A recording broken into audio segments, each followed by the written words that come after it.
Hello beautiful people, welcome back to our channel the way to enjoy. তো আজ আমি সকাল থেকে কি খাওয়া দাওয়া করেছি সেটাই তোমাদের সাথে শেয়ার করে নিচ্ছি। তো ভিডিওটা দেখতে থাকো। ভাত খেতে আমার একটুও ইচ্ছা করছিল না, সেই জন্য আমি একটা ইউপি নিয়ে নিয়েছি। দেখো বাটির সাইজটা কত বড়। বাটিতে আমি প্রথমে জল ঢেলে নিলাম, গরম করে নিচ্ছি, এরপর ইউপিটা দিয়ে দিলাম।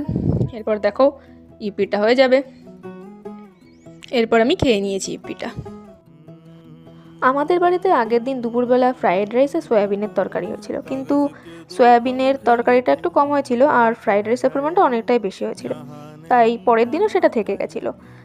কিন্তু দিদি রাত্রেবেলা বলে রেখেছিল যে একটু চিকেন এনে রাখতে, তাহলে পরের দিন সেই ফ্রায়েড রাইসটা দিয়ে খাওয়া যাবে। তাই মা রান্না করে নিয়েছিল। আর এই দেখো এখন ফ্রায়েড রাইসের সাথে চিকেনটাকে মা কত সুন্দর করে সাজিয়ে দিয়েছে স্যালাড দিয়ে।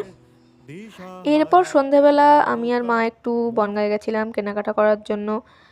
আর যেহেতু কালী পুজোর ঠিক পরের দিন, তাই জন্য আমাদের এখানে যেই ওয়াটার মোড়ে বনগাঁর বড় কালীমাটা হয়, সেই কালীমাটা আমরা দেখতে দেখতে আসছিলাম। তাই একটা ছোট্ট ক্লিপ তুলে নিয়েছি। দেখো এখানে কত মানুষ, আর সবাই এই মাকে দেখতে এসেছে। দেখো বাড়ি এসে খুব চা খেতে ইচ্ছা করছিল, তাই 3 কাপ চা করে আনি। আর বিস্কুট নিয়ে এসেছিলাম, 3জন খাবো বলে, আমি, মা আর দিদি।